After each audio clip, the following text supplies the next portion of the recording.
할렐루야. 예수님의 이름의 능력과 권세를 삶 속에서 친히 체험하는 복된 날 되시기를 바랍니다. 오늘 말씀은 빌립보서 2장 10절에서 11절입니다. 하늘에 있는 자들과 땅에 있는 자들과 땅 아래에 있는 자들로 모든 무릎을 예수의 이름에 꿇게 하시고 모든 입으로 예수 그리스도를 주라 시인하여 하나님 아버지께 영광을 돌리게 하셨느니라. 아멘. 본문에 계시된 주님은 어떤 분이신가? 십자가에 순종하신 예수님께 가장 뛰어난 이름을 주시는 분이십니다. 자신을 비우시고 낮추신 부정하신 예수님, 그 예수님을 가장 높이시죠. 지극히 높여 모든 이름에 뛰어난 이름을 주신다고 말씀하십니다.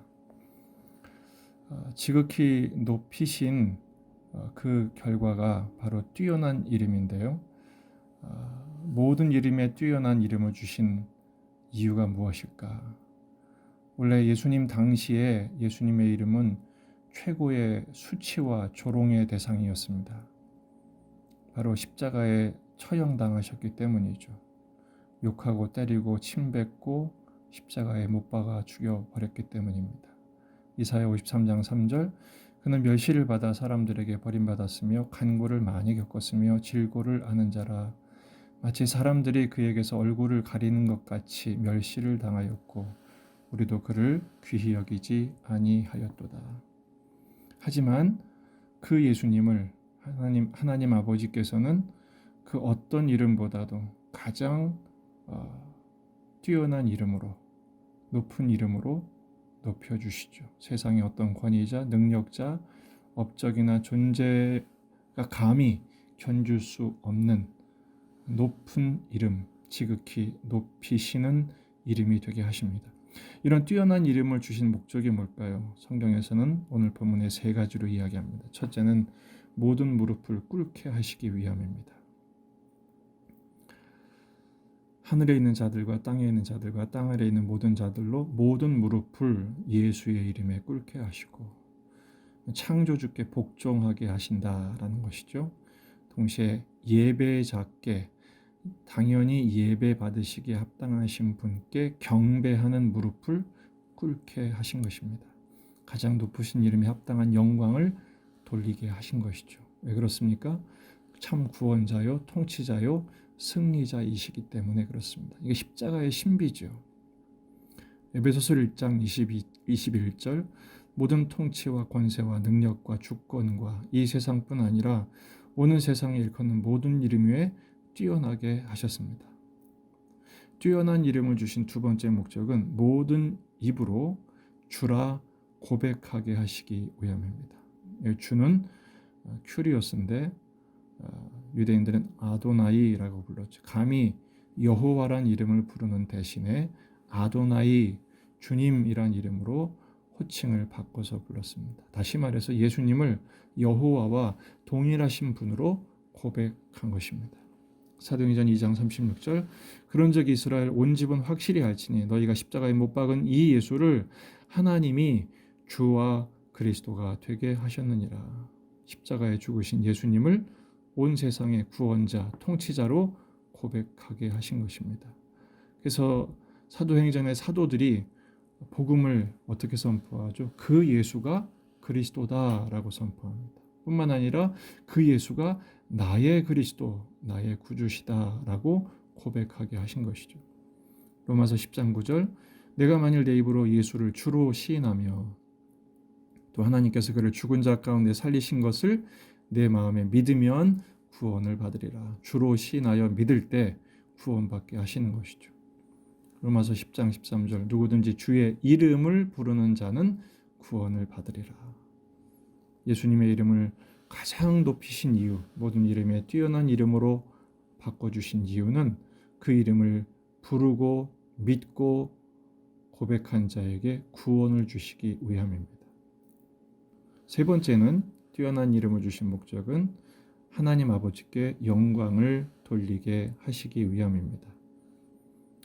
예수님의 이름 앞에 무릎을 꿇고 그 예수님의 이름을 주라 고백하며 경배할 때 하나님 아버지께서 영광을 받으신다는 것이죠. 아들의 이름을 높이사 그 아들을 통해 천부께서 영광을 받으시겠다는 것입니다.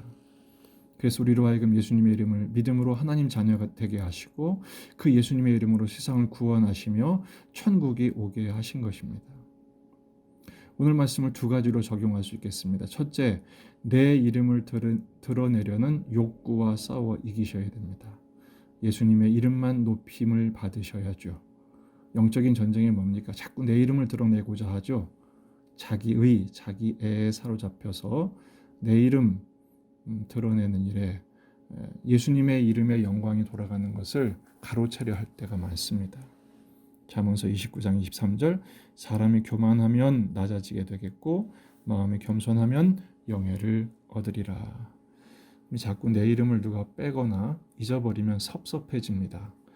오히려 고마워해야 합니다. 예수님의 이름만 높일 기회가 되었으니까요. 오직 예수님의 이름을 높이는 일에만 우리가 몰두하면 참 좋겠습니다. 두 번째, 그 예수님의 이름을 기억하면서 할 일은 오직 예수님을 구주로 고백하고 따르는 것입니다. 예수님의 이름만 높이는 것입니다. 그리고 그 예수님의 이름을 우리가 믿음으로 예수님의 마음을 품고 예수님을 담는 일에 친히 낮추시고 비우시고 버리신 그 주님을 따라가는 것이죠. 이렇게 예수님의 이름을 부르며 예수님의 마음으로 살아갈 때 진정한 인생의 역전을 경험하게 되실 것입니다. 나는 낮추지만 주님이 높이시죠. 우리를 낮춤으로 세상에서 우리는 억울한 일을 많이 당하겠지만 주님이 갚으실 것을 믿습니다. 오늘 우리가 10절, 11절 읽었지만 결국 이 말씀은 1절, 2절에 그리스도 안에 무슨 권면, 사랑의 위로, 성령의 교제와 또 긍휼과 자비, 마음을 같이하여 이렇게 섬기는 삶을 사는 것은 결국 예수님을 닮기 위함이다. 예수님의 마음을 품기 위함이다. 그때 주님이 기뻐하시고 영광을 받으신다라는 것의 실천을 위해서 주신 말씀입니다.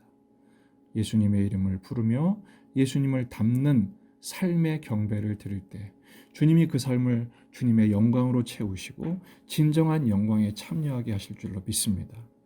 베드로전서 5장 5절에서 6절입니다. 젊은 자들아 이와 같이 장로들에게 순종하고 다 서로 겸손으로 허리를 동이라. 하나님은 교만한 자를 대적하시되 겸손한 자들에게는 은혜를 주시느니라. 그러므로 하나님의 능하신 손 아래에서 겸손하라. 때가 되면 너희를 높이시리라. 아멘, 아멘. 오늘 하루 종일 그 가장 높이 높여주신 예수님의 이름을 부르며 예수님의 마음을 품으며 예수님의 뒤를 따라가는 삶을 통해서 낮추실 때 높이시고 약할 때 강함되게 하시고 비록 이 땅에서 우리가 십자가의 길을 걸어가지만 반드시 주님의 영광으로 갚으시는 그 은혜를 소망하고 또 체험하는 복된 날이 되시기를 주의 이름으로 축복합니다.